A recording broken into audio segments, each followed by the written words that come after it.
اب آگے سنیے، جنت کا سن کے تو مزہ خوب آتا ہے، یہ عمل کرنے والے کے لیے ہوگا، اور عمل کرنے والا کون ہوگا؟ عمل کی صفت ہمارے اندر کیسے آئے گی؟ الذین صبروا علی ربہم یتوکلون، اللہ کے اس قانون پہ، اس عبادت پہ ہمیشہ عمل کرنے والے وہی لوگ ہوں گے جن کے اندر دو صفت ہوگی، صبر کرنے والے ہوں اور اللہ پہ بھروسہ رکھنے والے ہوں۔ الذین صبروا، صبر اور اللہ پہ بھروسہ۔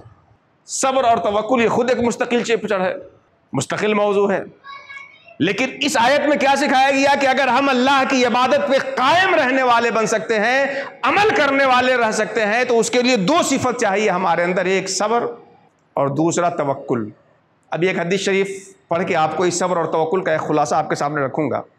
اس کے بعد کیا ہے؟ وَقَائِم مِّن دَابَّةٍ، جو صبر کرنے والے ہیں، توکل کرنے والے، اللہ پہ بھروسہ کرنے والے ہیں۔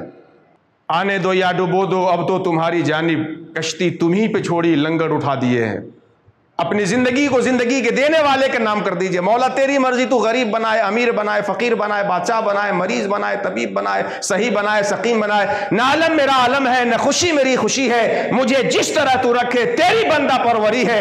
رباب زیست کے تاروں میں زیر و بم نہ رہا، خوشی خوشی نہ رہی، عالم عالم نہ رہا، غموں سے لطف اٹھانے کی پڑ گئی عادت، میرے لیے دنیا میں کوئی غم نہ رہا۔